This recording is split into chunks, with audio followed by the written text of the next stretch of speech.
Hey, Antoine, Hi, you there?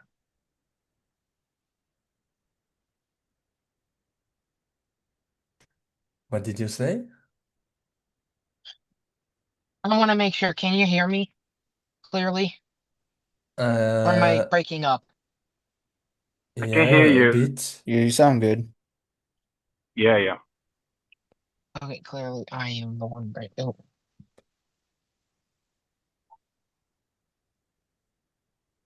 okay. Clearly I'm the one that is breaking up.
Hey, everybody. Hey, Sally, can you, I'm not sure you or Nago, on the list, on the events calendar, automation team meeting comes up. And Yeah, there's a collection there. I can edit that, by the way. yeah, if you can, because even after that meeting, we had another meeting and our Sema clicked on the automation team meeting and she didn't end up coming to the multimodal perception team meeting. Um, Hmm. Okay, let me check the links and the times. Yeah, so there might be people logging in there. Yeah, let me check this.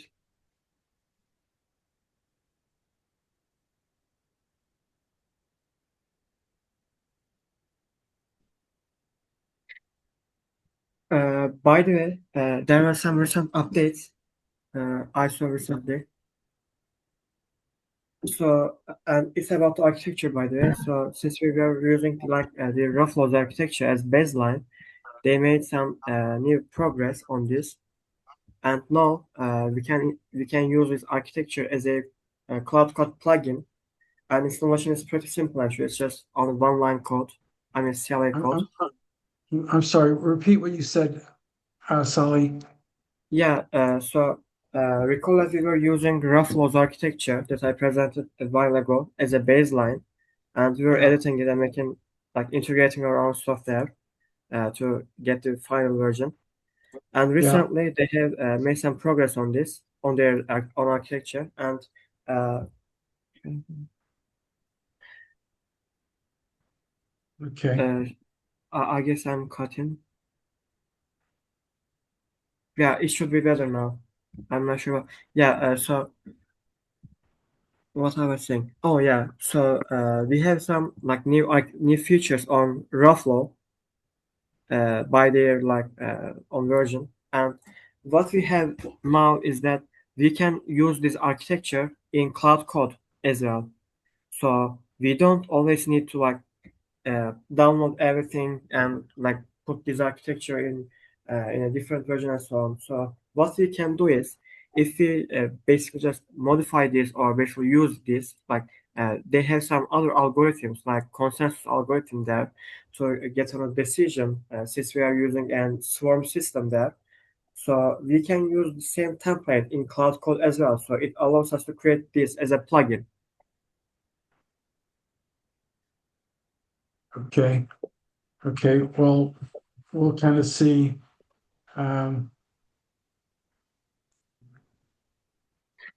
Yeah, also, by the way, they have some new features as well, like more than this. And so we also have like agent federation there, so which basically installs these agents, like agent collaborations, agent interactions with zero trust security. So which is a actually pretty exciting feature, by the way. And from now on, we also have a UI. So this UI basically allows us to get the interactions between these agents and with parallel and speed tool calling and like WSM tool gallery and so on. So we also have this, Yeah. by the way. Okay. Well, let me show you while we're waiting here a few minutes. I want to show you that.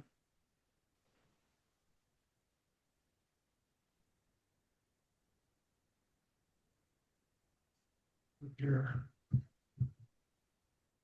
And it's going absolutely viral with 24 million lab. This Japanese AI lab just released something that claims to beat Mythos and Fable 5. And it's going absolutely viral with 24 million views. The name is Sakana AI, and it's not just a random startup. It's a startup with a pedigree. The co-founder is one of the original authors of the Transformer paper that made ChatGPT possible. Their bet is that the next big jump in AI is not gonna come from training one bigger model, but from learning how to combine different ones together. And they prove it by releasing something called Fugu. Fugu is like an orchestrator that combines ChatGPT, Claude, and Gemini together to answer your question. And it scores higher than any of them alone in most benchmarks. If that's true, that's gonna be really bad for Anthropic and OpenAI because their entire pitch is that there's only gonna be one winner, one model that beats all the others. But the coolest part is that this is not a black box. In the past 2 months, Sakana has published 2 papers that explain how the orchestration system works, so we can take a look inside. The first paper, it's called Trinity, and it's a 0.6 billion parameters model that is smaller than anything that runs on your phone. Trinity is basically a dispatcher. Its superpower is to decide which model is the best for a given task. It does this in what we call a hidden state, so it keeps costs and latency low. The second paper, published just a few weeks later, it's called Conductor. It's a 7 billion parameters model that acts like a project manager. The Conductor job is literally bossing around ChatGPT and Claude. It writes out an actual workflow and then assigns tasks to each model. Fugu is basically those 2 papers combined into one product. Regular Fugu is Trinity and Fugu Ultra is the Conductor. I think it's really cool watching actual research getting productized. And if you read my newsletter, you know that I'm a huge fan of Sakana AI. I covered every paper that they dropped. But the execution is somewhat perplexing to me. Fugu lets you orchestrate only closed source models with no transparency and no way to pick. And Ultra is slower and more expensive than just using Opus or ChatGPT. I love the direction. I'm not sure about the execution yet. If this is news to you, chances are it is news for most people. So share this video and hit follow for.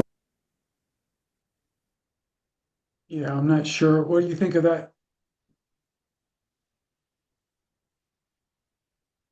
Sally, have you heard about that? Yeah, I actually have already a chance to take a look at this, the new Japanese architecture. And it's actually pretty exciting, but we have some couple of things to consider as well. And the first one is that the price is actually tricky. So when the output is like more than 272 or something like that, thousand, then they're going to pay like $30 for this output, only for output, not the input or something. And since it's for like research based, then the output will be pretty long, and it will be for sure longer than this context length. Then we are going to pay like $30 for this, so it's kind of expensive compared to other architectures, and it actually doesn't use something so extraordinary from the previous ones that we already have. Yeah, it's still amazing, it's still good, and it's a frontier model, by the way, and the performance is like near the cloud opus and the GLMs and so on. But we also have some other options such as GLM 5.5 or 6, not 7, sorry. Yeah, GLM 5.7. So when you take a look at the coding benchmarks, you will see that it's actually compatible with cloud opus 4.8. So these options also make sense. Okay.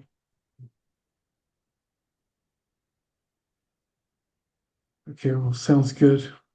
Well, maybe we should get started here. Don't know, Spencer here?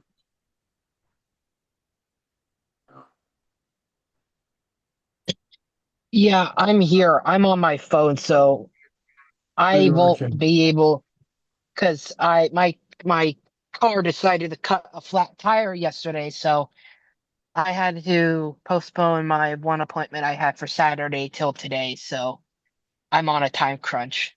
So I can't even access the meeting agenda. I just sent a message to Indra if you don't mind if you can lead this meeting. Yeah, I can do it. Perfect. Hi everyone. Can you see me? I think I froze. Can you hear me? Yeah, we can hear you. Yeah. Okay. Hi guys. Let's start with the summary from last meeting. I will share here so everyone can follow along. So we had a new member, Michael. And then we talked about the humanoid roadmap that is complete, waiting for people's input. And the members were made aware to help other teams. And as you heard, Spencer is moving, so he's out right now. For the IoT team, they were researching the competitors, trying to find open source and customers, etc. They got the code from Haroon, and they are updating masterclass. The next step is to create code documentation. For front end, we were finishing testing the website, resolving already some bugs that were found by the testing, finished Google Analytics and Sentry integration, and still working on the search engine optimization techniques. For the backend, we were storing AI chats and workflows in the memory. We're finishing resolving the API bugs, researching payment framework, and connecting backend with multimodal microservice.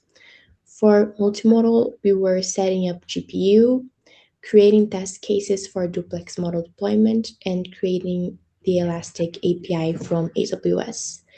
From the QA team, we don't have QA team right now, so no update with that. For the FloLabs Travel, we were fixing the connection between the front end and back end. For the automation team, the Indeed and applicants automations were done. They were finishing automating the transfer of Zoom meetings to YouTube, finishing the LinkedIn post automation, and working on the summary of meeting transcription. For the data team, they were using analytics tool and integrating it with HubSpot, updating masterclass, and working on website vitals. For the design team, they were They finished updating the masterclass and the MoodChanger website. They published Cosmos Intelligence, STAR, and Space Venture Institute websites. They would work on FloLabs International Hephaestus next, and they are working on FloBrain website. For space, we got the update that they were improving Cosmos Intelligence, researching available data sources, and working on the Space Buddy. And last but not least, for legal team, they were analyzing RoboCollective competitors and working on definition of the legal buddy. So we can start on the humanoid. Spencer, are you able to give a humanoid update? Yeah, as long as my mic doesn't cut out. Humanoid right now, again, the roadmap is finished. I saw that Sabri left a note, so I'll add that there and fix his concerns. I don't know if other team members have looked at it. I saw a good bunch of team members in the Discord voice chats. I don't know if that was for the roadmap or if you were doing something else, but again, I would recommend go through, um, read the roadmap, put your concerns down. I'm gonna see if I could do one kind of example, an example page for each kind of thing I want to see. So then that gives further detail. Um, Also, as I said, right now tasks are very limited for humanoid, so people that are for other teams or kind of interested in other teams, kind of make yourself aware to those team leads so that they can best use your expertise. And finally, after this week, I will be, or after today, I will be available Monday, Tuesday, Wednesday, and just shortly Thursday, because after Thursday, I will be waking up at 2 o'clock in the morning Friday and beginning my 2,900 mile journey from Tracy, California, all the way to Waldorf, Maryland. So I will not be available extensively for a couple days, or for quite a bit. I'll make sure to keep John, Mohammed, and maybe some other team leads updated on my current status, so then you kind of know what's going on there. But I just want to put that out there that I'm coming up to my move, so just to make sure everyone's well aware that Humanoid might take somewhat of a pause, but I hope to kind of settle in quickly in Maryland so that I can get everything back up and moving.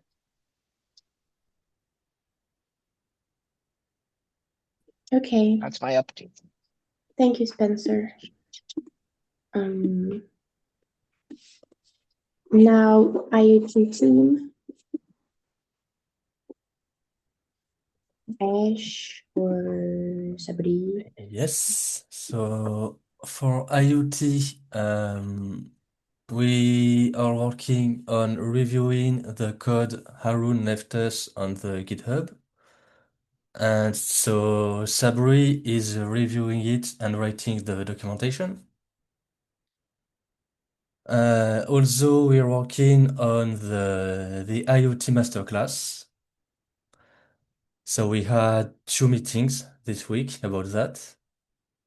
I think we will be able to present something clean for Tuesday for the IoT meeting. Got it. And I think that's it. Got it. Thank you, Anton.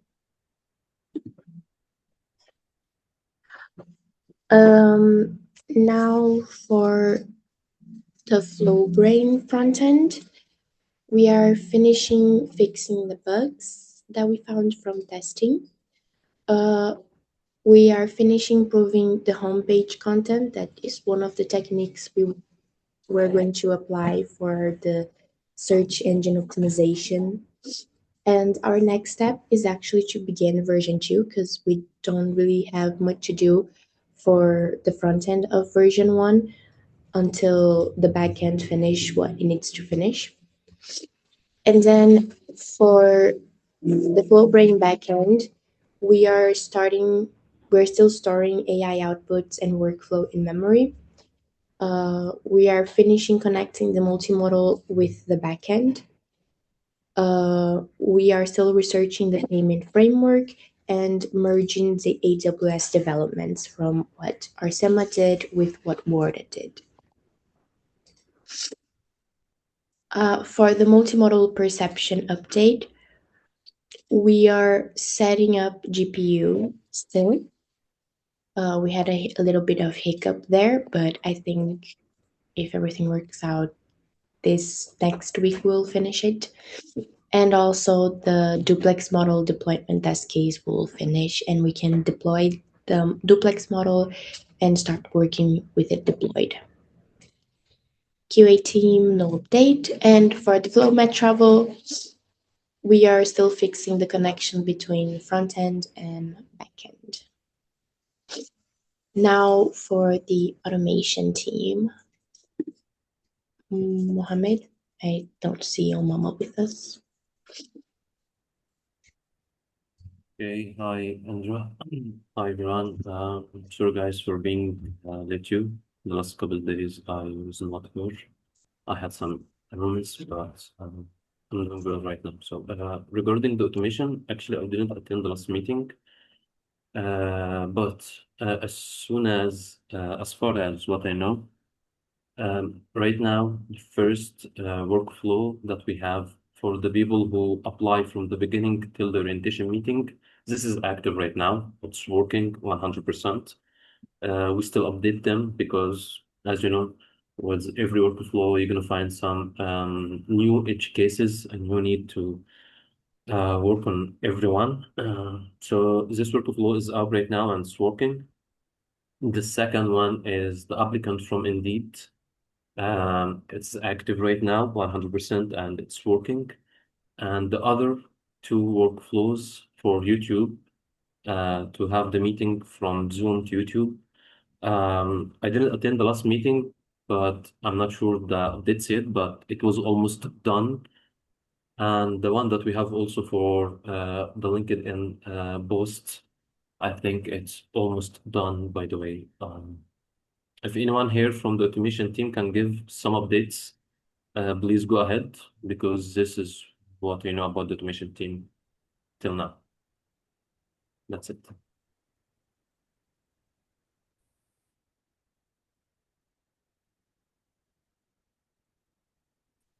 Okay, thank you, Mohammed. We don't have anyone else from automation team. Okay, let's move on. Data team, Sally, Mohammed, Washing. For the data team, now we maintain the core website Vital, the data dashboard. And the second thing is about the hotspot application analyze now. We finished the first step research, and we created the feed plans about how to analyze it. And we also list the current name on the hotspot. But we need to do the next steps now to finish it, to ask the questions. Yeah, this is it. Can you repeat the first thing you said? The first thing is about maintaining the core website Vital data dashboards. Yeah, this. Got it. Thank you. Let me just write it down.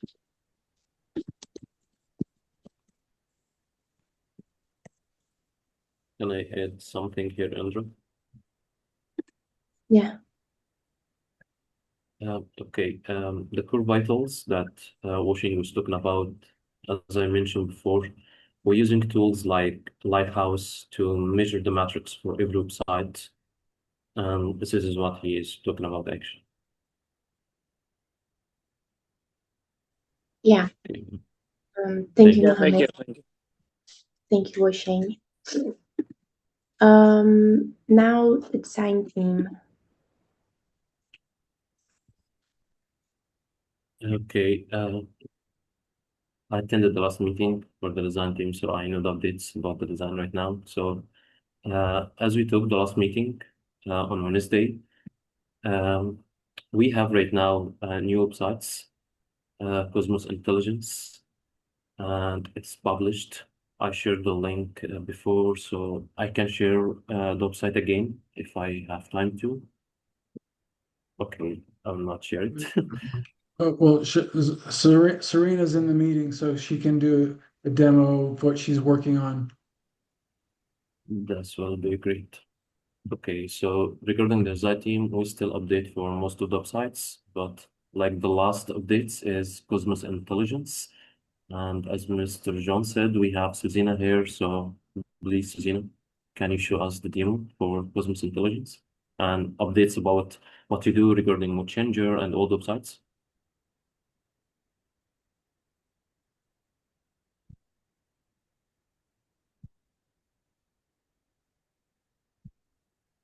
Serena?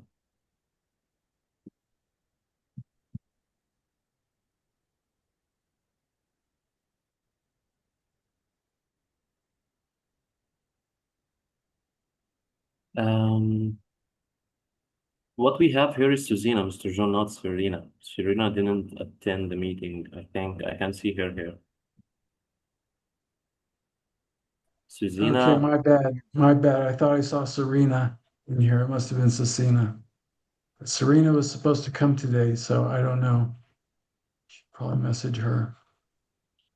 okay, Mr. John. So, as I mentioned, the updates that we have, like the last version from the websites that we have is Cosmos Intelligence.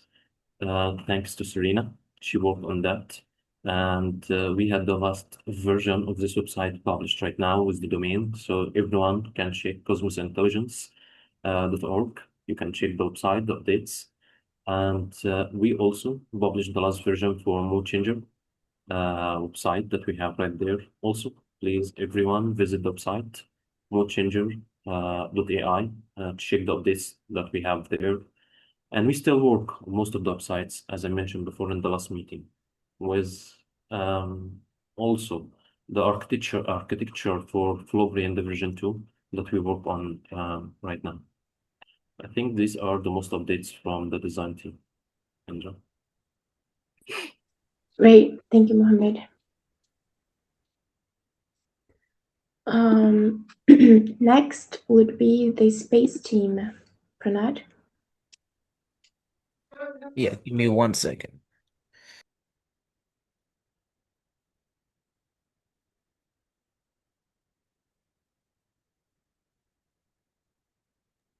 All right. Yeah, so hi guys. So right now coming up is I was looking into, like I said, I was making like a presentation today for like the technical architecture setup for what I think would be a good way to go about making the Space Buddy app that we talked about last time that even John has mentioned too. Let me share my screen. Uh, let's see. So,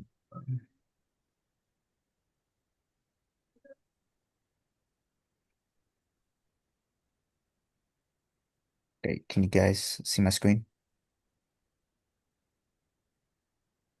No. No. Okay, hold on 1 second, try again. Uh,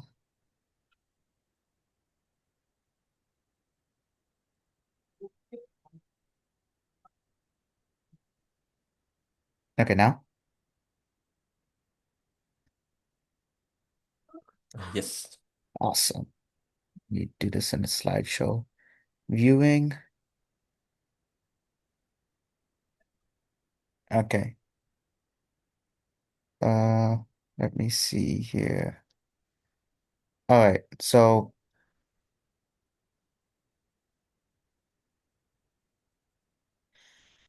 let me see.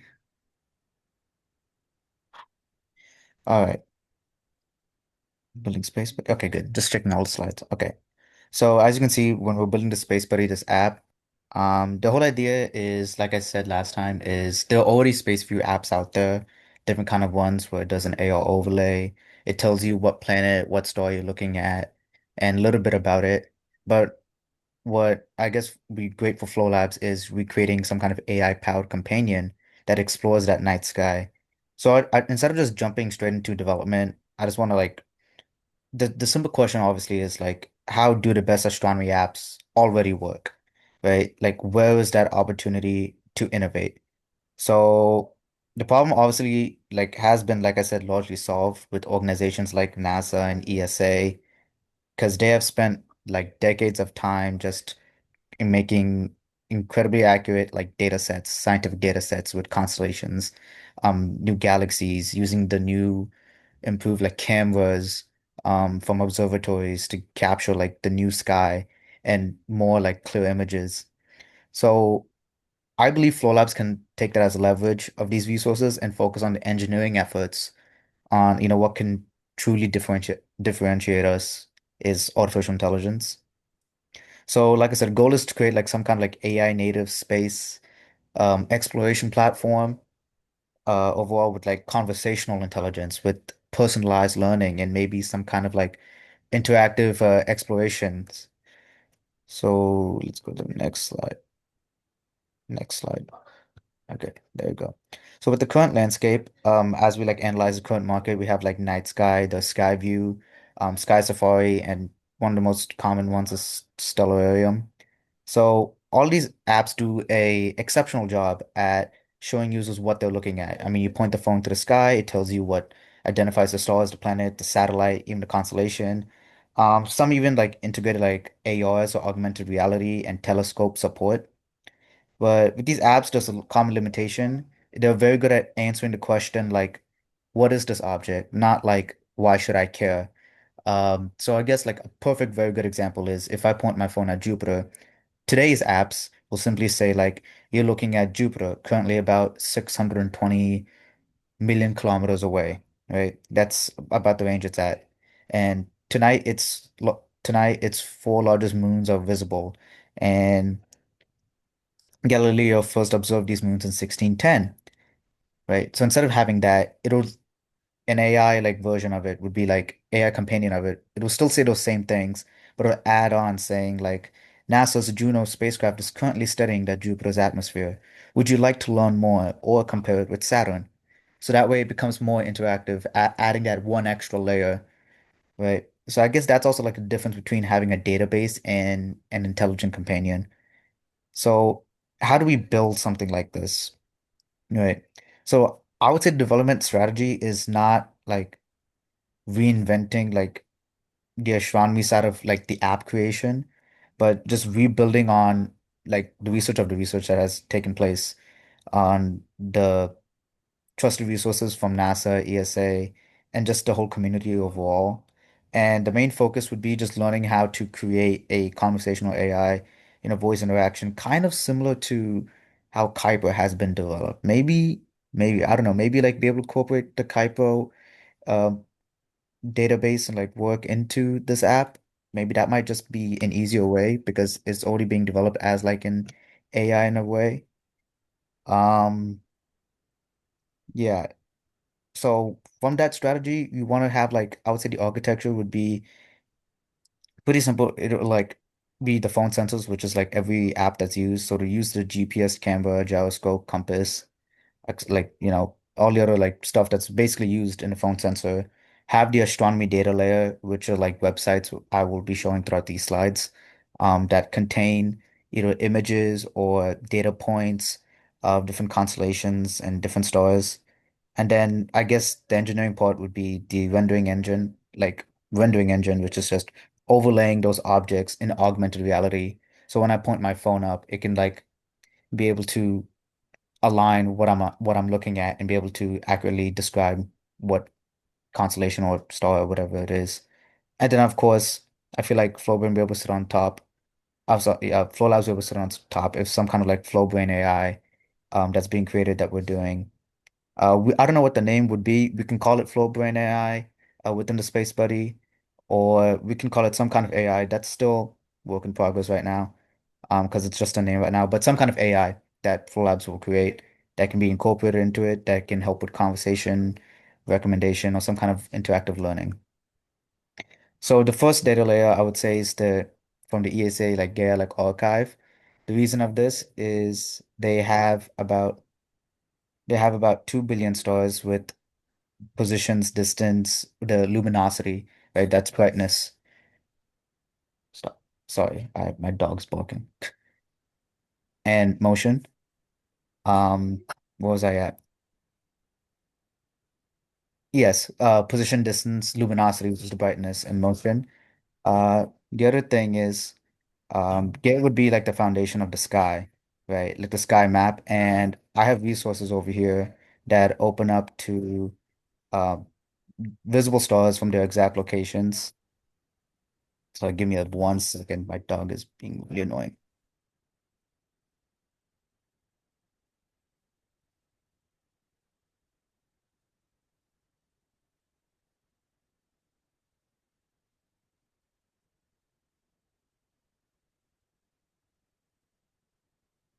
Okay, sorry.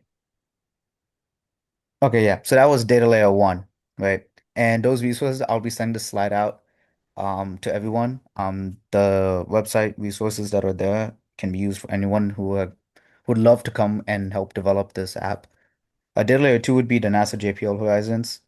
The reason for this is basically JPL horizons handle how the solar system looks. So like our 8 planets, the asteroid belt, all the like even like the dwarf planets that are out there, like Pluto as well. So those have the precise like calculations for the planets, asteroids, comets as well. Just orbital calculations. So it helps with creating a real-time solar system positioning. Depending on like which direction, like for example, which direction you're pointing the phone at. What I'm facing north right now, or if I turn around facing south, like there'll be different at those different points what planets are seeing in those areas basically. So those developer resources, of course, are the JPL.NASA and the API that JPL has. So of course, without this, our planets wouldn't be in the correct locations when we do code it. The next one is the Celestrak. Celestrak is a cool website that I found that helps with satellite tracking. So it's like even like with the new up and developed like ISS and Starlink tracking as well, which is pretty cool. And I guess like one thing is like if there's any one thing in the sky that you see moving are satellites because they're in low Earth orbit and they're moving around. So in a very clear sky, there's even like times where they say like even like the Starlink satellites when they're launching it and deploying it in space, you can see like the line of Starlinks in the sky, depending on how clear the sky is and how much like zero pollution is in the area you're looking at. So imagine like a user like is seeing a bright object going like right there in the sky, and instead of just wondering what it is, they open up their phone, open up the app, point to it, and Space Buddy like responds, basically saying that's the Starlink satellite. I don't know, 3128. It launched 3 months ago, and it's orbiting Earth every 90 minutes, right? So something like that. So that transforms like curiosity into like learning something. And last one, deep space. This I would say is a stretch for sure, because I think this is also one aspect where I don't think any app has really done is deep space. So it's not just stars and planets that are nearby that we see, but even deep space as well. Um, what I mean by that is like different other galaxies, nebulas, star clusters, and black holes, depending on the direction, again, you're pointing your phone at. So this is definitely, I would say, a very extensive reach, but it would be such a cool thing and definitely a step above every single astronomy app that is out there right now if this can be developed at a very like at that apps level that we have right now. So instead of just seeing a label, Space Buddy can like display like a real Hubble image that has been taken and explain why like the Andromeda galaxy, contains a trillion stars and how it is expected to merge with the Milky Way actually billions of years from now. So I think that in doing that, that would make the experience as a whole in a user using this app much more richer in a way. And last one I would say is the Rubin Observatory, which is like one of the like strongest telescopes that is out there. So recently they like this link leads to like recently they released like a new batch of images that they've created. Sorry, that they've taken. And in those images are like a bunch of like um of course like dots that we see, and they say that every dot is just a new galaxy that they found, and it is a very beautiful image, a very bright and like wonderful image.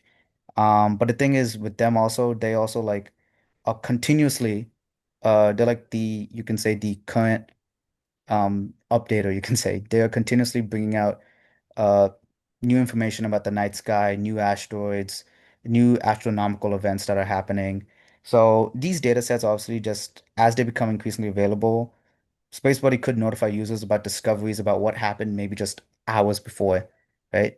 So in that case, that's another way for us to help stand out. Like, just imagine getting a notification saying like a new supernova was detected last night. Would you like to see where it appeared in the sky?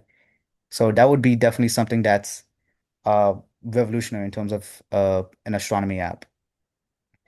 So like I said, few of those websites that are over there, and even these are just like the open source foundation, I would say, in building the software. Like projects like these have already solved like many engineering challenges like um, rendering solution and handling astronomical like coordinate systems.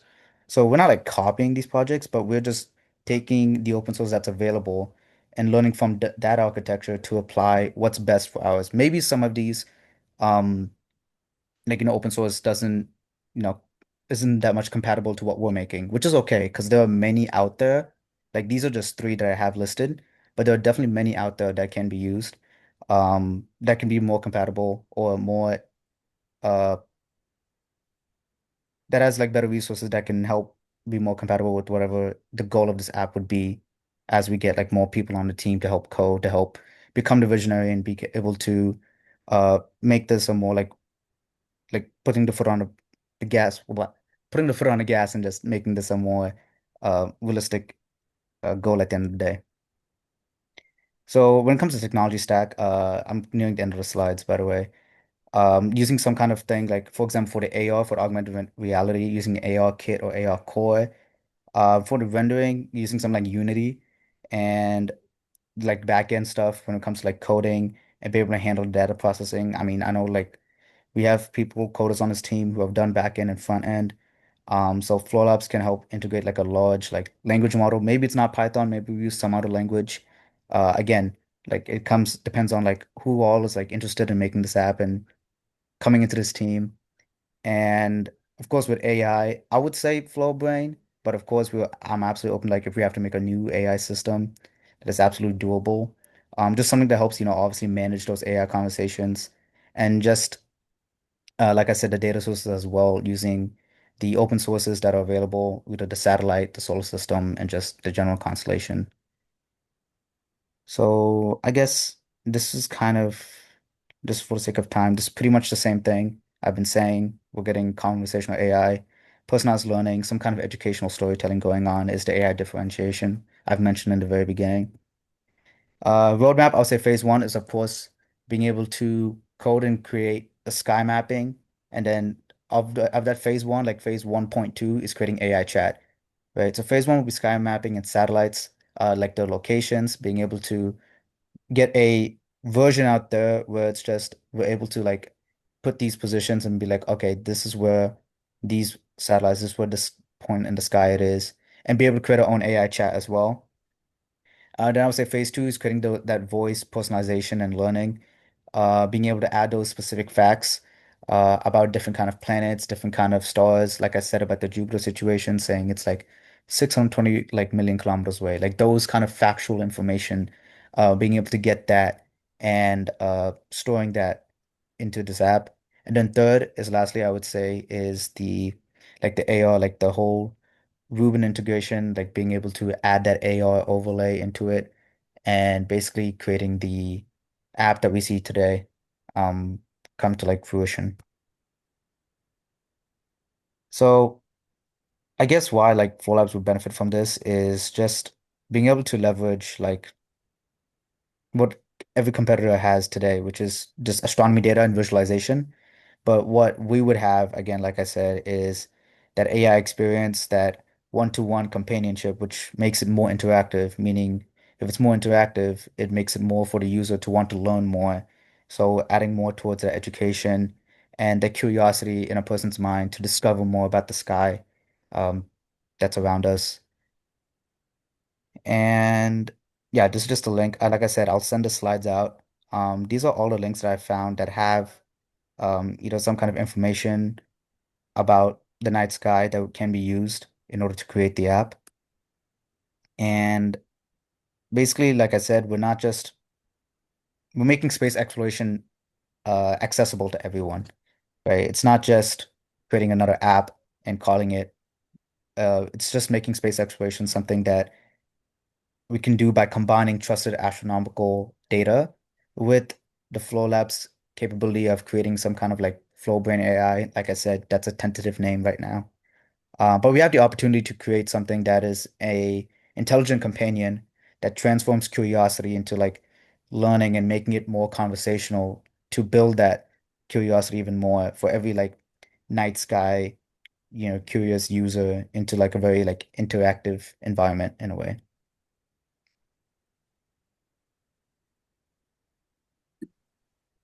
That's great, Pranad. Nice job. Thank you very much. Thank you. Yeah, and yeah, Indra, what we kind of wanted to do based on what Pranad presented is kind of next steps to move forward the Space Buddy. And so I'm not sure, Pranad, you kind of had your project roadmap, but Yeah, that's think also that tentative as well. I would like to just quickly mention out there, like as we as time goes on, and I would definitely would like more people to join in on this idea to help create this app. And people who do, like I said, we would need coders, we would need um also we would need designers just to think about the visualization of the app and how things should be presented, right? We would need definitely like some kind of like astrophysicist in order to help with like the data, the accuracy of what we're presenting. So it is definitely a very big project in terms of scale. But obviously, like I said, there's a phase one, phase two. I would say phase one's obviously something we can do within a team straight off the back is be able to get people who are interested in coding, interested in developing that first layer of like creating some kind of map. It doesn't have to be like an interactive app like where you move the phone and it's like automatically adjusting, but some kind of map of where the sky is currently. I think that's a great first step. well, yeah, I mean the FlowBrain team would be responsible for moving forward the technical aspect of it, and um, so to me, step one, the next step for Night is to uh, work on what the user experience is going to be Yeah. for our minimum viable product, Mhm. our first version. What is it going to look like? And we have the design team. It's actually we have an updated version of Sandeep's version of the FlowBrain desktop, and they're doing an amazing job. But uh, working with a design team to uh, create what is that first version going to look like, because we need to get the flow and the UI and understand, because then we'll be able to like, okay, this is what it's doing, this is what we need to do on the back end. So the front end is going to determine what we're going to do on the back end. Um, so Yeah, I think that to me is what you probably should do, and maybe with Serena, since she's working on the space, she's also participating in the doing a version of the UI for FloBrain. Um, but yeah, and then we need to determine, as I had mentioned to you before, which of the sources are we going to use initially, and then have the technical team, um, probably Sally and Indra, to look at, see if we take that, data set, do we need to, is there a way to access that data so it's on the fly, we're just pulling from the NASA database, or do we have to rehost that stuff on our own, or how is all that going to work? And really understanding the technical aspects of how those competitive apps work. In the competitive analysis, we need to understand technically how they're sourcing data, how they present it. They have any potentially their cost is. So yeah, some of these the SpaceView apps, I think they were like, they've got a free version, and then it was like that you can upgrade to $4 or $5 a month for the more advanced version. Was that what it was, Pranad? Like for the apps today. Yeah, Yeah, some of them are free. Some of them are like $2.99, like on the App Store, $3.99 on the App Store. Yeah, is that a one-time fee, or is that a monthly fee? I think it's a one-time fee. Okay, I thought there was a monthly fee on one of those. But yeah, Um, many of them have like within the app some kind of like, plus version where like if you subscribe to this, you can unlock this version of the app that can be used. So we can actually do something like that too as well, in a marketing standpoint. Basically create like kind of like how like Chat GPT is pretty much like they have like the basic version, free version. Then you got to subscribe monthly to use that, like the pro version basically of Chat GPT. In the same way, we can do something like that with the app, having like a basic astronomy app as well, like all the competitors, and have this AI version as like a trial or a subscription base that they can use. um, yeah, um, yeah, Pranad, if you could do that, I mean, move forward on the working on a prototype of what the front end would look like, and and then maybe work with Sally and Indra to see how we can determine which how we would pipe in these things. We need to look at the competitive analysis. Antoine has done kind of updated the competitive analysis for CAIPO. So he's kind of did a deep dive and kind of exhaustive. We need to do that with every product that we're launching. Really understand, what the competition is doing, and how they're doing it, and get those insights to see how that can help us determine the path that we want to go down. Um, so you might, Bernard, check with Antoine to get um, the deep dive, the analysis he did, uh, with the competitive analysis. Um, right. Solly, do you have any thoughts? Inder, do you have any thoughts about kind of the back end? Yeah, yeah, What information do you need? yeah, actually, yes. I was also going to talk about this as well. So it seems like pretty interesting, what Pranav presented, and it definitely caught my attention, and like it was really amazing.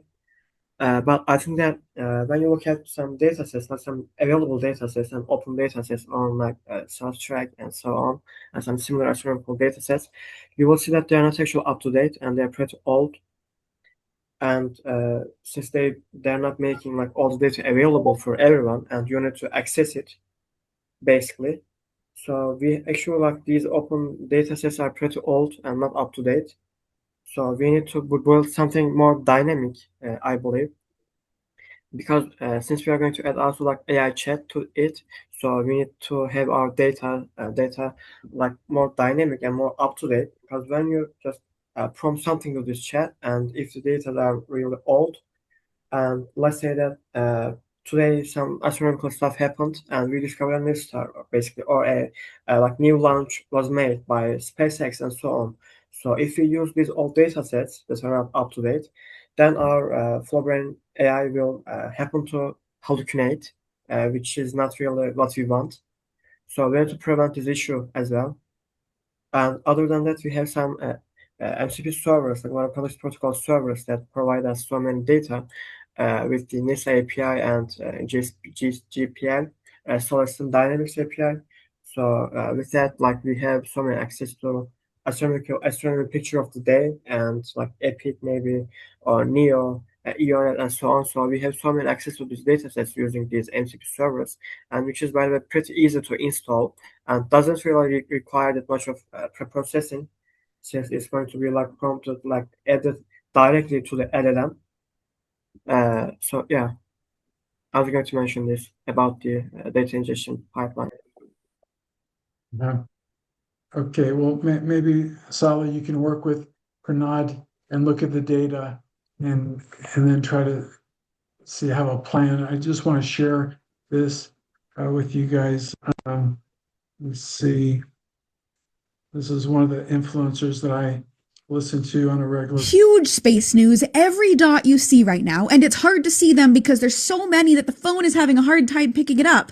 Every dot is a galaxy. Look at how everything is connected. After 5 years, more than 900 researchers across the world have completed the 3D map of the universe. Remember, every dot's a galaxy. They had a goal of seeing 34 million galaxies and quasars across 5 years. Quasars are incredibly bright, incredibly compact centers of active galaxies fueled by supermassive black holes. Using this instrument called DESI in Arizona, which uses 5,000 fiber optic eyes to observe 100,000 galaxies every night. It saw 47 million galaxies and quasars and another 20 million stars, which means DESI saw 6 times more galaxies and quasars than all previous measurements combined, creating the largest high-resolution 3D map of the universe ever made. I can't even show you the detail on the phone. You have to go find it and zoom in. So now, while it continues to observe the night sky, researchers are going to be working through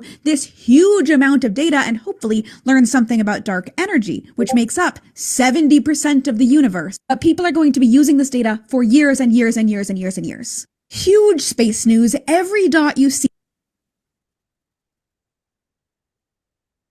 Yeah, so that's another source of data from DESI. And, you know, like, yeah, getting that 3D map of the universe, I mean, that would be amazing to have that as part of our space buddy.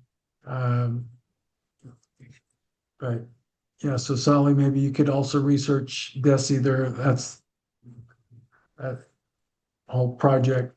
It's very interesting.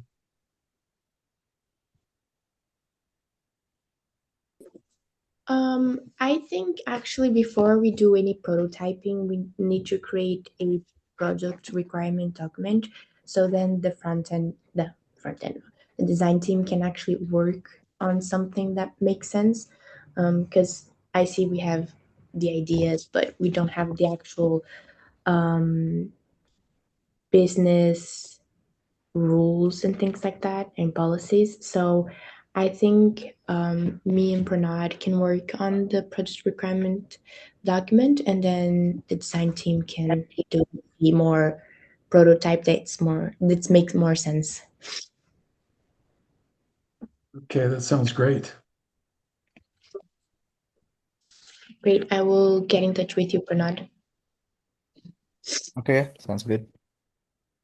Great. Thank you guys. And last but not least, I always confuse those both. Legal team. We do have Julia with us. Can you tell us a little bit an update from the legal team? There's honestly not much to say. This week has been a little bit lax, so there aren't really any updates that we have from the legal team. But yeah. That's fair. Thank you, Julia. Okay, those were the teams we were supposed to talk. I think we can maybe go around the room. There's a lot of people here, but I think we can go around the room and see some updates from the ones who had an opportunity to talk. We can start with somebody. Hello everyone. So basically, as Antoine said that we get the code from Haroon, and I started exploring it and make some read documentation because the old document the old comments and documentation made by Haroon were all on Turkish. So I'm making those updates. Also, I'm working on some GitHub actions. They're not necessary to be on our code. They are basically some backend actions. Also, we have several meetings, me, Antoine, Ash, and Suzina, and we discussed what we should have on the masterclass, and we are gathering some more idea. And the last thing that I'm started, as John said, that I'm taking the lead of the IT team. I'm started exploring the system and documentation page on Notion, so I can make a clear roadmap that can be followed for the next several weeks. And basically, that's it.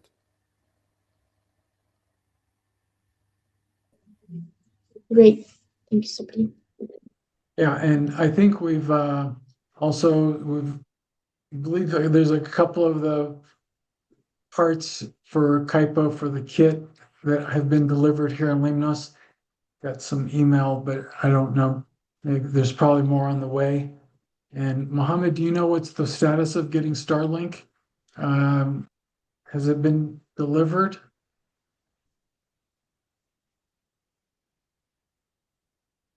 Mohammed here? Okay. Okay, maybe Mohammed's not with us. Okay, I think that's in the process also. So we're getting closer to getting all of our typo parts here, the BOM and getting Starlink so we can get that set up.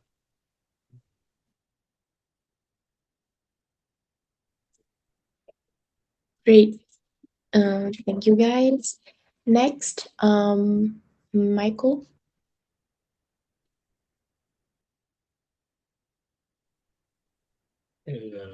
So yeah, I'm just focusing on my master classes and trying to figure out where to fit in. So that's my job for the next week.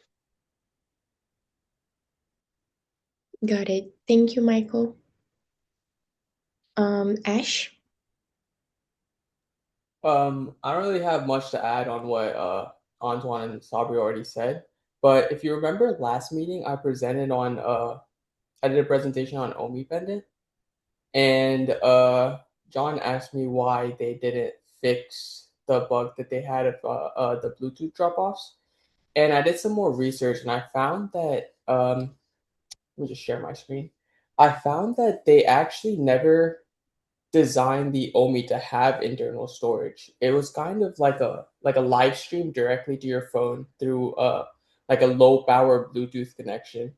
And at the time it seemed good because they didn't have to like fit any storage inside the Omi pendant, so it made it lightweight, and it also didn't take any power to like power the storage. But what your phone tends to do when you're doing a demanding task on it is it clears out RAM. And in clearing out that RAM, it will also kill the processes of the Omi app that you're using to actually like get the live stream from the pendant.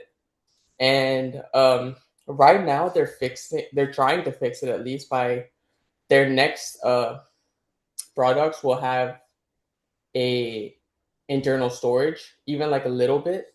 I don't know exactly how much they have in it, but they're trying to add some internal storage. So even when your phone kills the RAM processes, it will actually store on the OMI, and then it will sync to your phone. And also, I have all the hardware that the OMI pendant uses, because since it was open source, it was pretty easy to get. Uh, it was like one Google search, but yeah. And Omi's also telling people now, the like people that have bought the pendant, they have some settings in their app that like prioritizes the Omi processes. So like the RAM, when you do something demanding on your phone, it doesn't kill the Omi RAM. It'll still like have it running. But yeah, that's kind of the measures Omi are taking right now.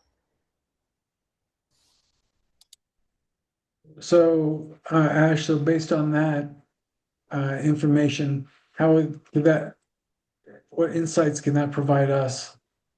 Just Omi figured it out pretty well that uh having an internal storage would be pretty beneficial, especially in those Bluetooth drop-offs. So when we design CAIPO, I say we learn from their mistakes and kind of build it with some like storage where it kind of acts as like a kind of like a little bridge. So instead of just live streaming it directly, it it stores some of it if it can't be live streamed directly. Like if your phone's far away, like when you're listening to music on your like wireless headphones, and when you go a little bit farther away from your phone, it kind of starts cutting out a little. Same thing with the Omi and Kaipo, where if when you're close to your phone, it can live stream it, but when you get farther away from your phone, you kind of need a little bit of memory to just store all the inputs of the note taker. So if we build Kaipo with like a little bit of storage inside of it, we can avoid all the problems that Omi are facing right now. Okay, so the way we architected it right now, we don't have any storage. I'm not sure. I haven't seen like the updated GAD design, but it was just like a key takeaway that I got from Omi. Yeah, That's good. so to clear this point, we already have storage because we have Raspberry Pi, which has an SD card that can be have 16 or 20, 32 gigabytes of storage. So yeah, we have storage already on Kaipo. Okay, that's good to hear. Yeah, Ash, you should kind of keep your ear close to what's going on there and see, what type of storage do they add and why. Okay. They haven't really finalized the storage, but they're trying to like their new designs will have some internal storage to where they don't have to face the Bluetooth drop-off problem again. But I'll definitely keep my ears open and Yeah, and I think we had ours with the Raspberry Pi. I think we had it for different reasons why we wanted to have storage. Um, it wasn't Yeah, related to drop off because you're too far away from your phone. We never discussed that. It never came to anybody's mind that, that could be an yeah, issue. Uh, so I'm sorry, go ahead, Sabri. yeah. So the storage on Raspberry Pi is mainly used for the operating system because Raspberry Pi is using Linux, which will be stored on that SD card, and the Linux distribution that we will use it's lightweight, and therefore we can make a partition of that storage for this idea. So yeah, since you and said that it use had that like storage. sorry, keep going. Sorry. Mhm. Uh, just like I said, so basically that's it. So the SD card that will be fit on the Raspberry Pi can be both used for the operating system and other things like this option. We can stock some data there, some temporary data that will be transmitted to the mobile phone when we get closer to it. So basically, yeah, we can customize our storage for our use case.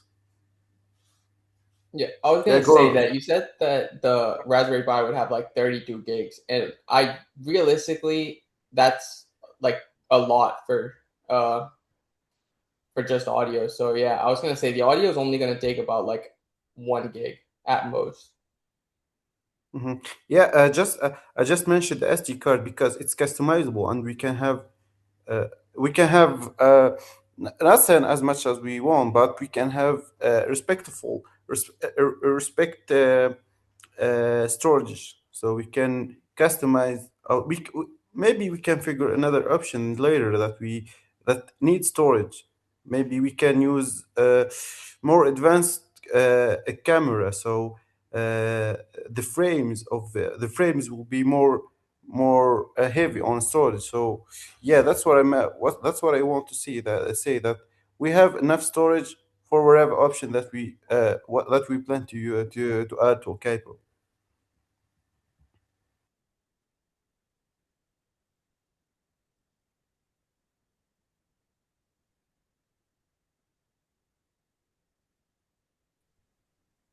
Great. Thank you, Sabri and Ash. Next up, Lucas.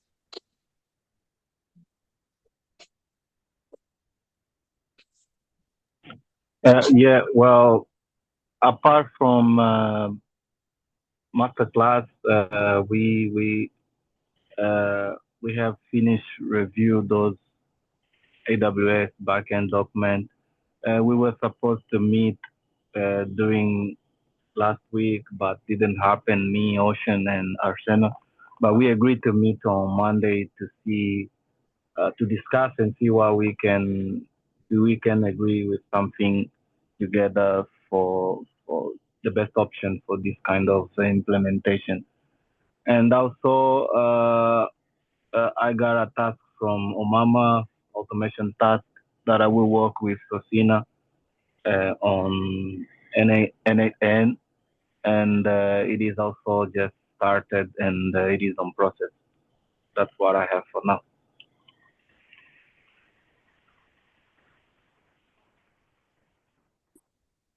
Got it. Thank you, Lucas. Sozina?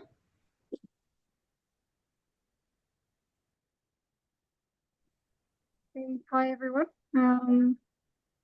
By my side, I was given tasks to review the Omni research, CAIPO research that was made before for the IoT team, and join Sabri and Anton on the meetings for the next steps. And we had a meeting, just like they mentioned. I was also reviewing the researches.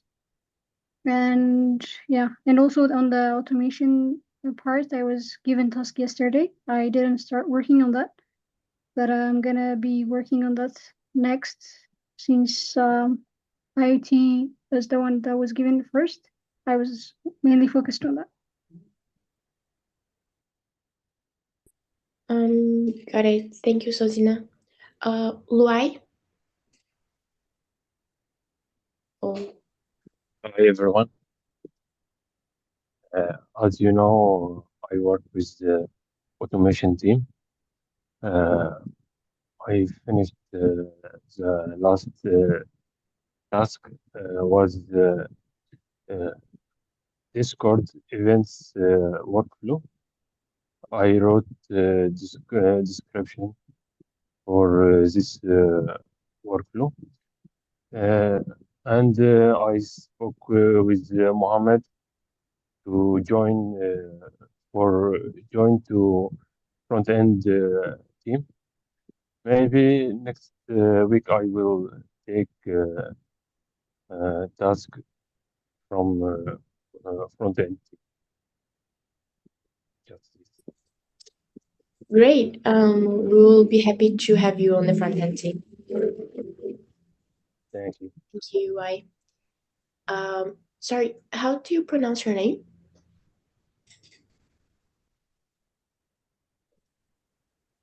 My name? Yeah. Luwai. Okay. Luai. Luwai. Okay. Yes. Thank you. Thank you. Nago?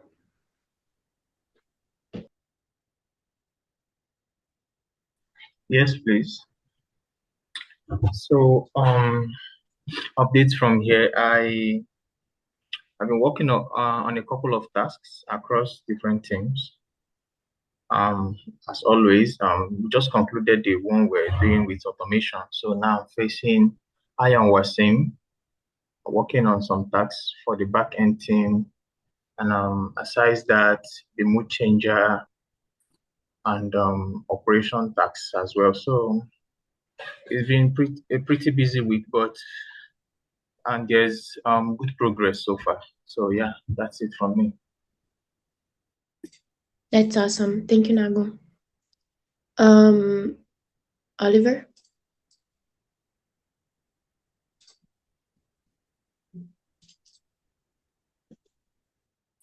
Sorry, my phone just froze for a second. So this week I've been mostly focused on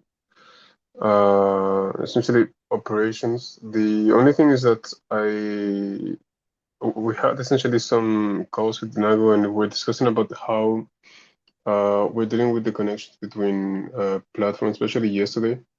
So I've kind of started looking at how we are connecting our emails with Indeed specifically, because as we were going through HubSpot yesterday, I noticed that some of the lack of feedback that we were getting was because of essentially old links that we had to update, and a problem that he might mention on the next automation team meeting. But also that we are not getting some data, especially about the emails of the people that essentially contact the organization through not LinkedIn, sorry, Indeed. Indeed, so that's something I started looking only since yesterday, because that's when Nago talked to me about the issue. But yeah, it hasn't been a very active week on my side. We had a huge heat wave here in France, so it has been pretty hard in many ways that I wouldn't have been able to foresee. So essentially, I had a lot of time just evaporate without trying to make a joke. But yeah, no, that's what I've been doing this week. I saw a video where, like in France, there's like the store opens up and everybody was rushing to buy an air conditioning unit. It's like Yeah, madness. there's a city not too far from here where the electricity distributors we have that on time will recognize EDF and also NG had to literally shut down the electricity for a few hours past a certain time because everyone had and has their AC on at that time. It's in Quimper, in Britain. I still turn laughing. Sorry. But yeah, essentially we had some electricity spikes. Believe it or not, there is how do you say it when there's no more items in the supermarket? A shortage? Yeah, there's a shortage of ice cream in Brest. Very random. We don't have ice creams, and everyone like kind of bought like all at once this week. Like many things like that that makes you lose time. I mean, I'm not a huge ice cream eater, but that's the sort of thing that basically was missing this week, among other things like water and other stuff that people started buying in high volume. But yeah, it's been a really hot week. I think the hardest has been to just stay focused because it's like we are pretty lucky to be close to the sea in the city where I live. But there are some areas and sometimes during the day this week where when it was extremely suffocating. Like essentially we were feeling extremely out of energy, tired, and that basically slows you down for anything you are trying to do. So it's been the unforeseen issue this week. Excuses, excuses. Yes, that's all just to say that I didn't knew what else to do after fixing Kronos. Yeah, that's why you disappeared. It's because of the heat. Okay, I got it. I got it. But yeah, Kronos is fixed, at least.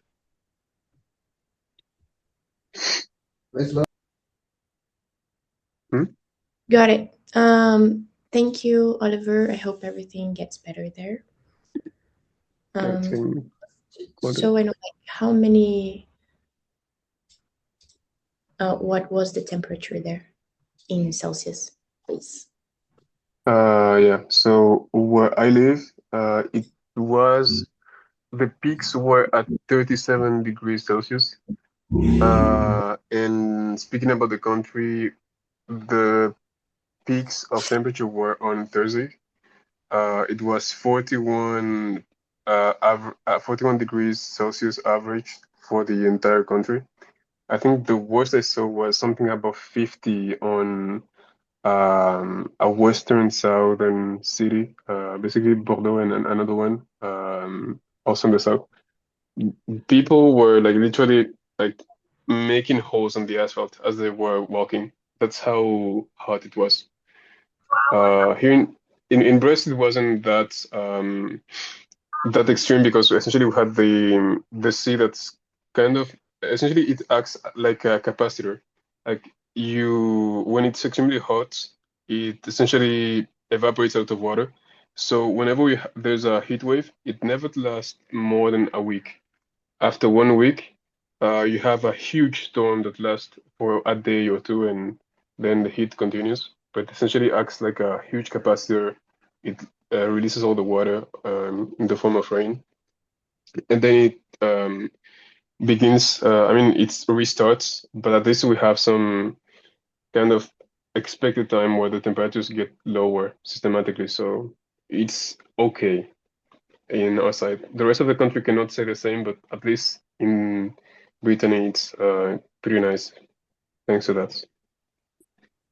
Got it. Yeah, I think for France is extreme, but like this is normal temperature for like Rio de Janeiro and the north of Brazil. Yeah, I mean, I get it, but the people, I mean, you have to imagine that it's like if you threw penguins in the Sahara for like 1 week and then you brought them back to their habitats. Like it's people that are not used to that heat for so long. And I think it's still like compared to the planet, it was still pretty hot. Like for when we had the peak of temperature, we were warmer than 99% of the country, of the planet, sorry. So it was still kind of extreme. It wasn't that hot since 1947, I think, or 2003. I think those were the only two times where we had those huge peaks of temperature. Yeah, and it will only get worse. So good luck next year for you. Yeah, no, we have to get extinct before that. So let's all work together so we all disappear. Yeah. Okay, let's keep going. Thank you, Oliver. Next, Ruslan.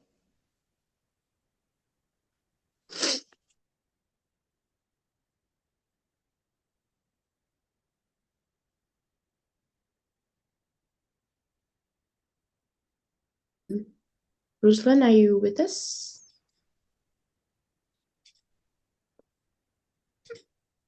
I don't think so. Let's go to Rawa.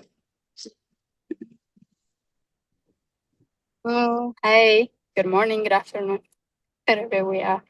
I have been working on my backend tasks. I did meet with Arsema last time, and then she showed me what tools I have to use. So I'm actually using the tools. I'm setting up the tools that I need to use. Not really started the task yet. And then I'm working on my N8N. Oh, I'm actually done with it, but I'm testing it, so still kind of acting up. So I'm working with that. And anything else? And then my TikTok. So yeah, I'm working on TikTok. Can you please follow us and share, subscribe, comment on our TikTok, please if you can. And yeah, that's what I have been doing. Awesome. Thank you, Rawa. Ofan? Oh, good day, everyone. So the update from my end is I was working on the front end tasks on the FloBrain pages, contact, and payments pages. I have fixed the bugs that was identified, but I am yet to make a PR for that. I'll be making that in the coming week. And for the back end, which was the token users API, I was able to implement the token usage API using OpenAI's API key, but I think the key had some issues. So I reached out to Indra to resolve the issue. But I think once that is done, the API should be connected properly to the front end. And that is all from my end.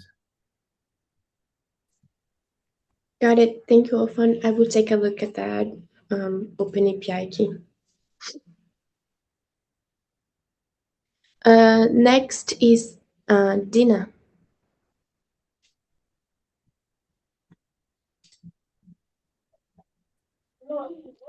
Yes, I have been working on automation task, and also I got task for GTM, linked and posts, and I have also tasks for design. I was working on FloBrain redesigning, and also auditing websites.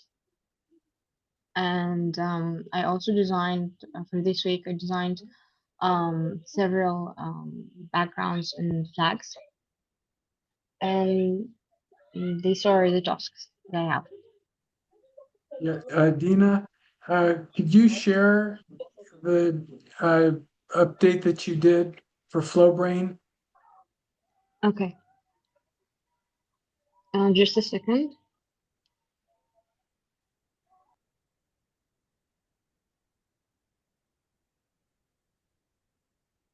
I think that's a nice improvement. It would be good to share, get people's feedback here in this team.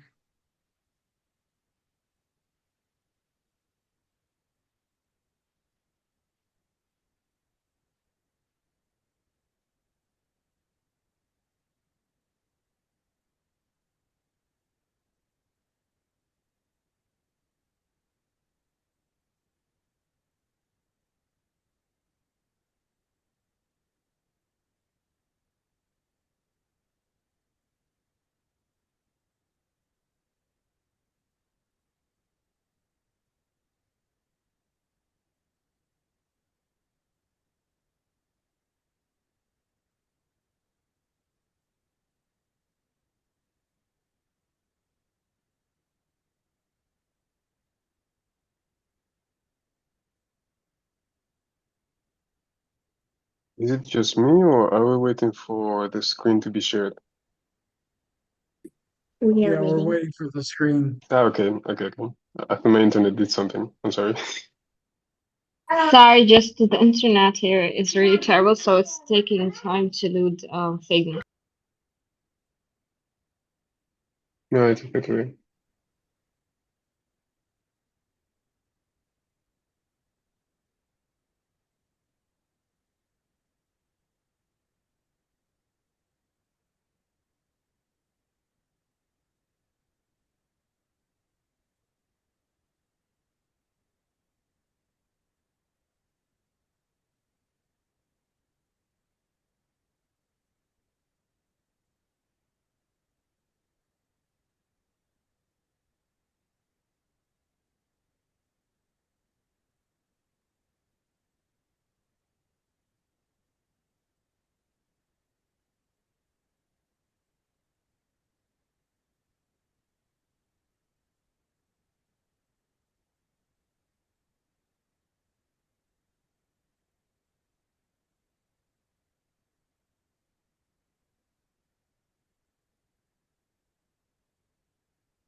Do you think you're going to get it working?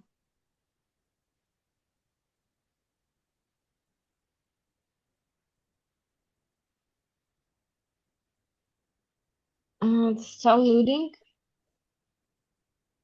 If anyone can share anything else until just it works.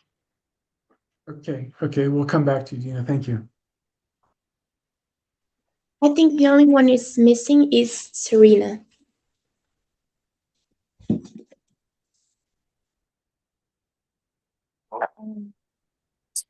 Hi, I've been working on the FloBrain UI and also the Cosmos Intelligence. Uh, I think it's a space gallery that John wanted me to do. I will also work on double checking the link of the images of the websites. And I am also currently going to work on improving MoodChanger based on the feedbacks that Jerron had given me. And yeah, I think another task that I will be doing is the flag design. Serena, do you have your webcam? I do. Okay, yeah. Everybody can turn their web. Great, thank you. Can you share what you did with Cosmos Intelligence, the update that you were working on? So far I've only collected images that from the NASA website, and I basically just put them into a folder if you want me to share that. Okay, so there's no update. It's not like a mock-up or anything. So like no, it's not I didn't do anything with the website itself. I only like collect new photos for it. Okay, well, that's fine. Don't worry about that. I thought you had Okay. something. Maybe next Sunday when we have the new site up, you can share Okay, that. fine. That'd be great. Okay, awesome. Thank you. Dina, did you?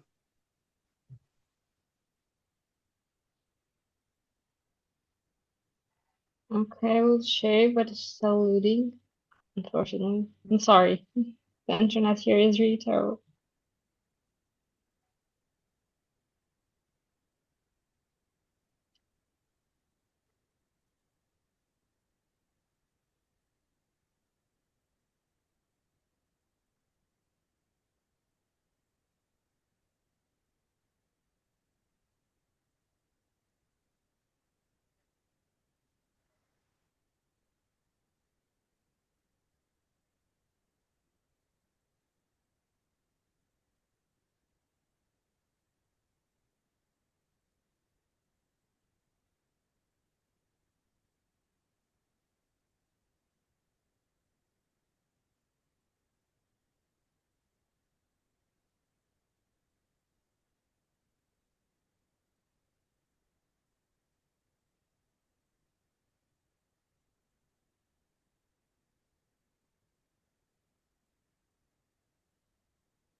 Maybe we could leave for next Sunday so Dina can be ready with that.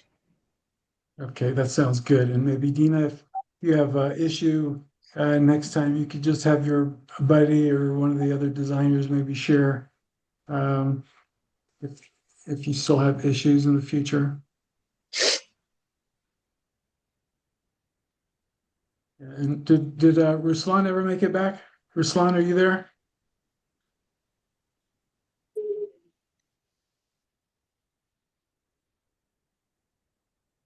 No, Yeah, I don't guess think so. not. All right. Sally, is there anything else you wanted to add? No, I guess we have covered everything. Okay. All right, Okay, Andrew, I think. so I think that's it for us today. I have something to talk about Go to ahead. everyone here. I've been working on checking how our Notion is organized, and John suggested to me that I present my findings in this meeting, if it's all right, of course. Go ahead. Okay, I'll share my screen.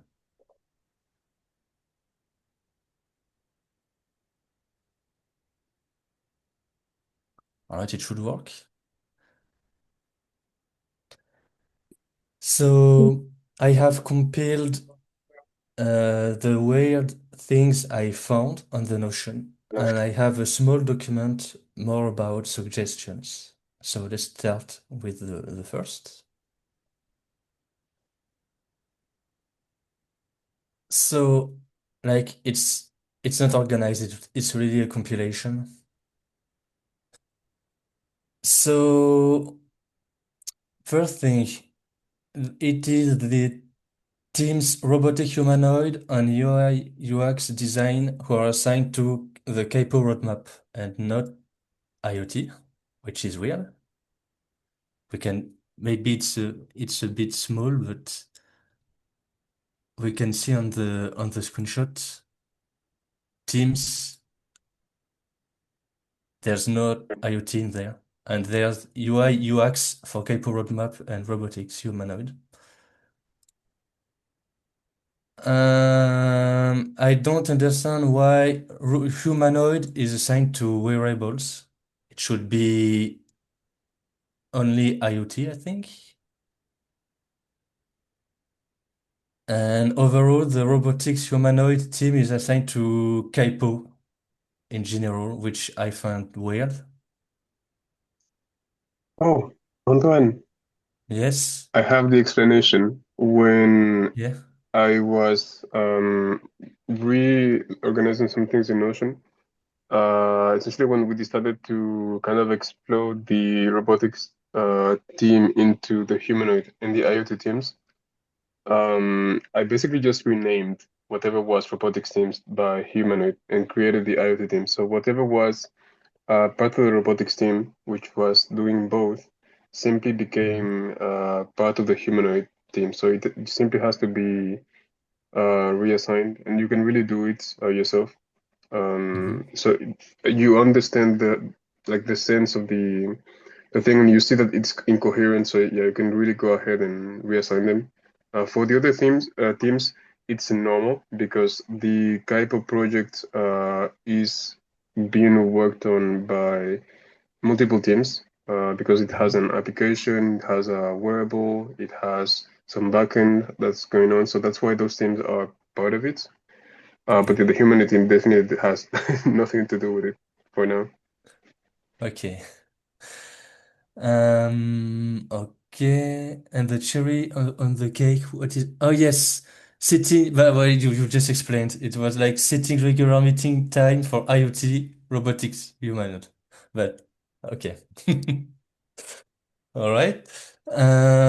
There's a research competitor task for CAIPO, but the product comparison matrix we are now using is in the product dev team home. So this is an old version, I suppose. There's quite a lot of information. And the Okay, one we're using now isn't the same. Yeah, so one time, what you were pointing out is, I think your understanding of how data sources work on Notion. That's the term if you want to look it up later. The database, it's in the product dev team home because it's a product related database. So whatever is related to the products will always be in the product dev team home. What is in that task for the comparison are only views of that database. You can create as many views of the database as you want, and they will be Yes. updated as you update the original database. So all of those, yes, all those graphs are simply views of that database arranged in a different way. because you can really decide which metrics or what data you want to show. So all of those graphs are the same database visualized in a different way. Okay. And this But database, it's indeed in this table yeah. might be an odd one because there's like only 3 competitors in it. You see, I can't Oh scroll. yeah. It's add new page. Okay. There's nothing. Okay. Yeah, it's not the main. Okay, that's not normal. Yeah, So that's that's not the real why. one. Yeah, yeah, yeah. That's wrong. What? Yeah. So you answered for the productive dev team home, for the product dev, because I didn't know what it was. There was quite a lot of thing inside. Okay, okay. Then there are two places for the IoT team with the task. There's the team home, IoT team home, and just IoT team. It's two places where the tasks are. Okay. So it's a No. bit redundant. For every team, it's like that. The only thing is that in the IoT team happens to be also, I mean, happens to have one team home that they don't share with any other team. That's why you don't see very often one team and one team home with the same name. What you are seeing right now that you are showing is the team, the item team. So you Yes, can see the it in the team, yeah. teams database. The team homes are basically the spaces that teams have to work on what's related to what they're doing. So the teams homes can be shared by multiple teams, but one team is one team, so it can be really shared with other teams. So that's also essentially we used to have a product dev team. That's also why we have a dev team home, a product dev team home that's stayed there because it's useful since it makes it a bit easier to sort whatever's related with the products. But yeah, what you are seeing is the team. You can see it's in the teams database, and the team homes are in the team homes database. Okay. It's just that it was redundant. That's why. Yeah, yeah, it is, and it's normal. So in the IoT team home, there are tasks that don't concern the team, like desktop robot bomb, robot collective AI, for instance.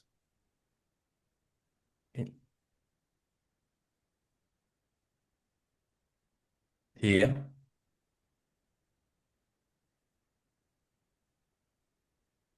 Variable, but there's like robotics tasks in the IoT team home. Yeah, yeah, that's normal. It's because of the migration again. Can you check just the filters in the IoT team home? Because maybe it's linked to the filters. So if you go to the task at the very top. At the very top, yeah. Yeah, you can see an icon in blue next to new. That's on the right. Yeah. Yeah, it's up. Okay, yeah. Not that New. one on the left. This? Yeah, that one. Yeah. Filter. And on the okay, that's why. So on the team, can you filter to show only the team, the IoT team? I mean, it's supposed to be already Team the. home. I don't know. No, Contain. no, no. You can see teams. Yeah, In gray. this?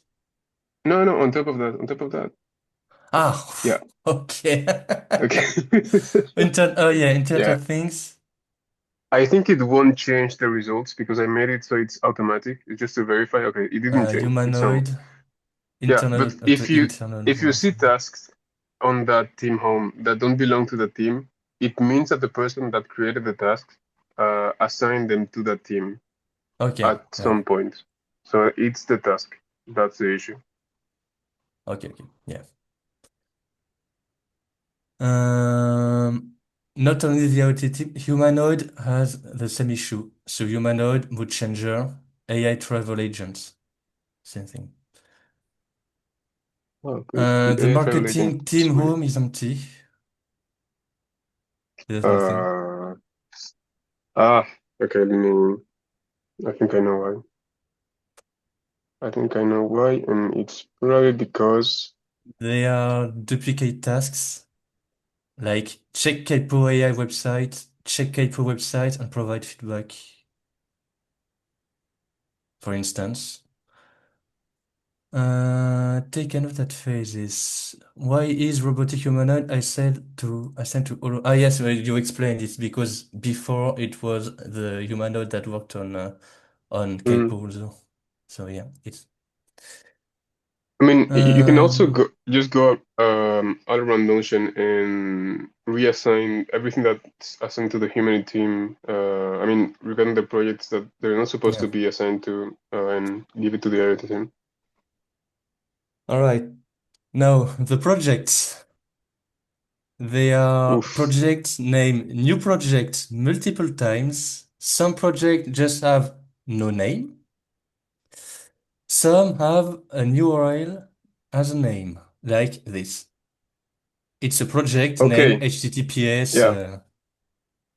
So and well, what you are seeing, it's something we discussed in the last PM team meeting. mhm, The Notion UI, it's built in a way that's extremely easy to create projects and not so intuitive to select the existing ones. So when mm, people want to assign a task to a project, many times by mistake, they create a project. That's why you see an empty project. Um, the empty projects, to make it short, have to be deleted. The task, mhm, I mean, the projects as you see that are URLs, is probably someone that either didn't understood or misclicked and wanted to create some task or time entry and did it there. So you have to check what the URL leads to, see who created also the page, contact that person, see if that's important. mhm. And if it was supposed to be a task, then you just create a task. But otherwise, yeah, you can just delete Okay, whatever is not coherent. We shouldn't have that many projects, and all the projects have to be linked to a team, a task. If not, then they're probably just created by mistake. I also want to point out that the company has a useless project here. Yeah, because that's the project where all the tasks that don't have a project go. Because every task have to be part of a project. Okay. If they're not, then they automatically go into the useless project category Mhm, until the person assigns essentially a project to avoid having stranded tasks. Because usually okay. tasks that Okay. don't belong to a project tend to be basically like temporary notes for people, and anything that's temporary and it's not a task is supposed to go to your own workspace in in your profile. Okay. Yeah, Antoine, maybe you and Oliver can meet. I mean, it would be good, Nago and Mohammed, to be involved in this because they're going to be using,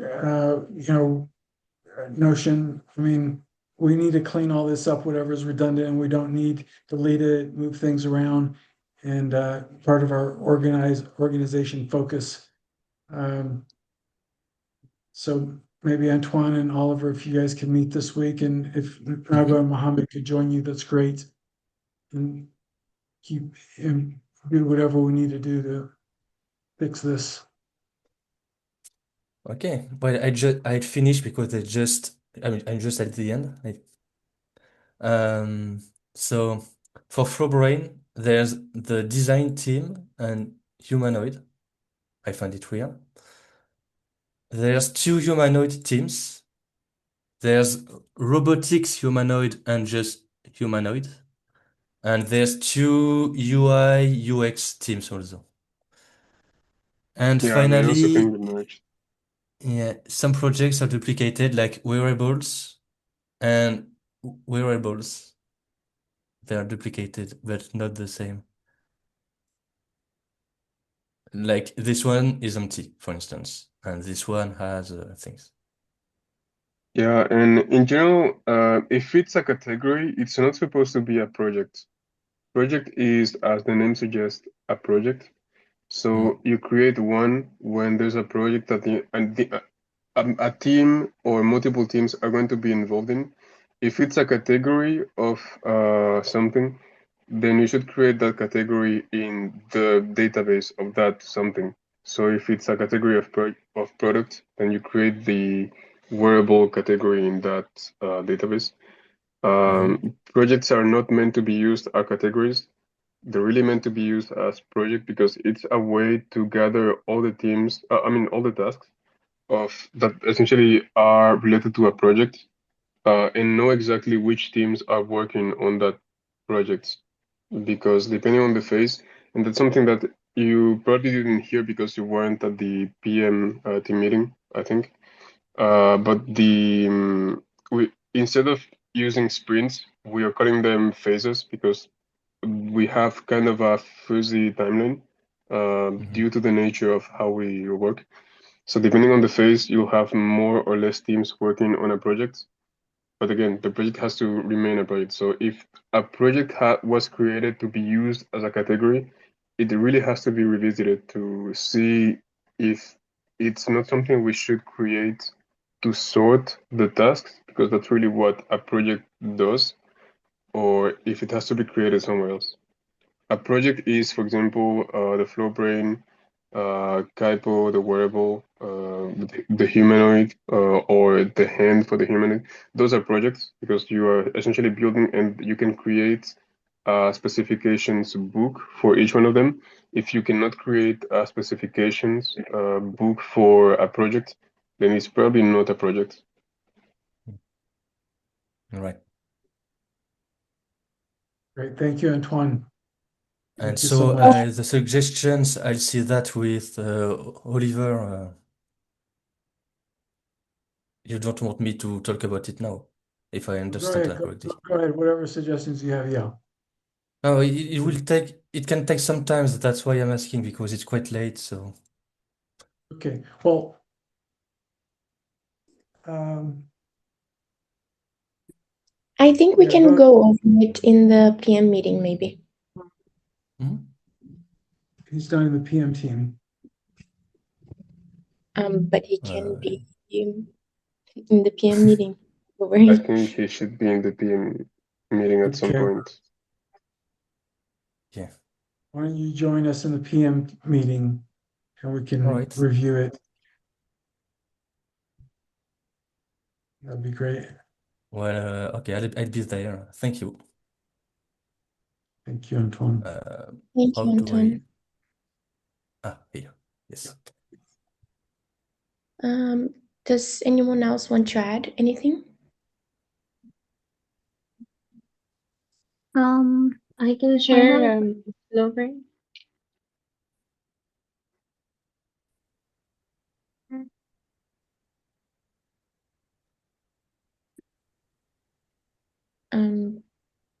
Go ahead, Susina or Dina, each one of you.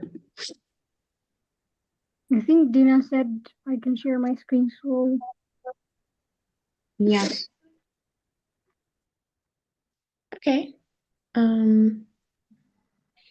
I see that a lot of people have left, so I don't know if it would be better for you guys to present on next Sunday, so we would have everyone. What do you think, John?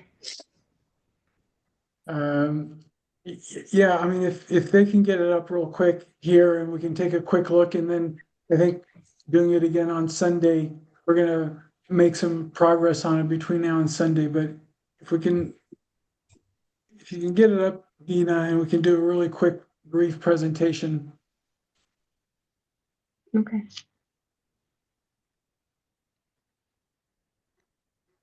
Okay, could you see my screen? Yes. Okay. This is the first version of FloBrain.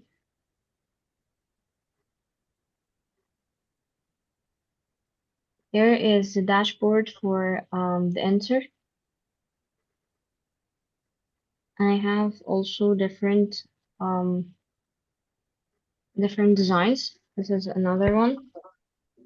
Here is different colors and UI layouts. Another one, you can see that the colors here is different, the chords and sidebar in the background, and the shortest that I used in these chords are different. Also, this is another one. And here I'm focusing more on the tasks, the progress tracks, and meeting notes. So this is kind of like 4 layouts or 3 layouts.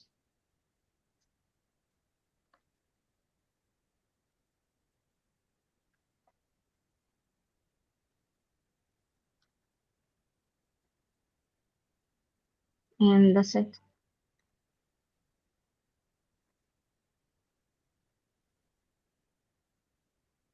Yeah, that looks great.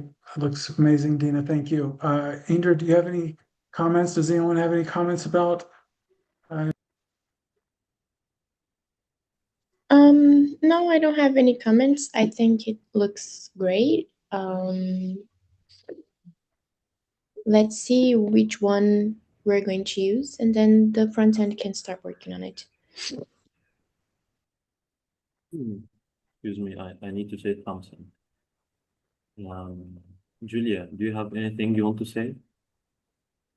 Yeah, I kind Yeah. of typed it in chat as well, but I was gonna say like a light mode version, kind of because this is a very dark kind of website thing. So having the options of like light mode versus dark mode could appeal to a wider variety of audiences.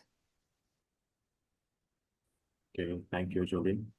I'm pretty sure we're gonna have like the light and dark mode with this website.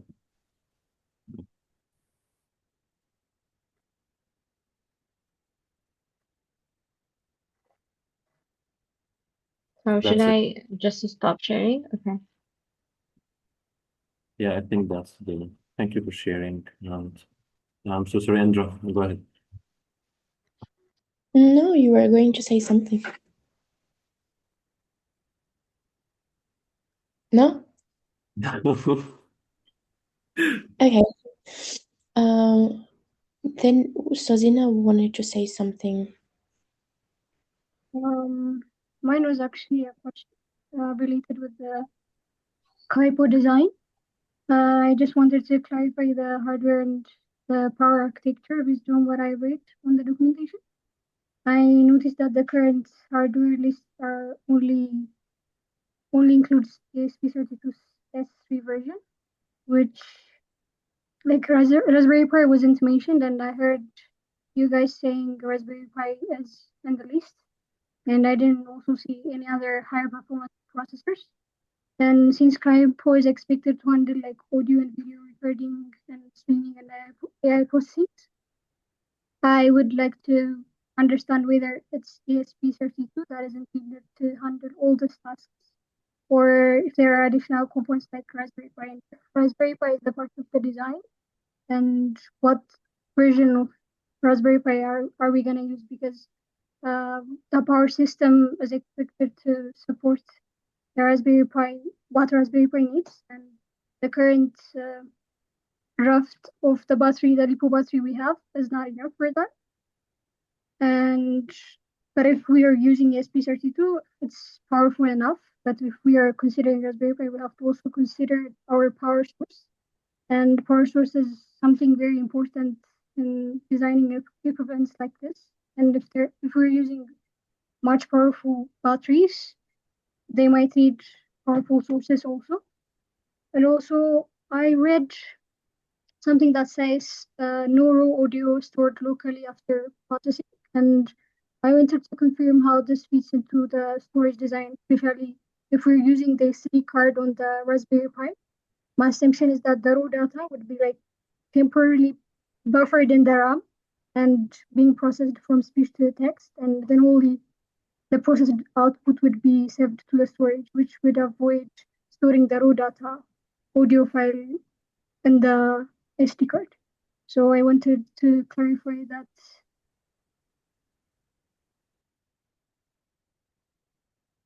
Thanks, Osina. I think what that needs to go into a discussion in the IoT meeting. Sabri's not here, and that's kind of a little longer conversation than we want to have here at the end of this meeting because we've already gone past our 2-hour time limit. Okay.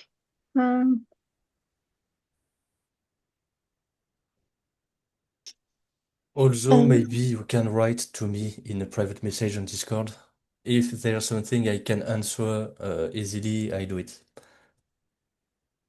Yeah. Okay. I'll do that. I'll text you guys. Great. Thank you, Antoine. Okay, anyone else? No, so now I think that's it, guys. Thank you so much for the meeting. I hope to see most of you in the next meetings for this next week. Thank you, guys. Bye-bye. Thank you. Bye bye. Thank you. Bye.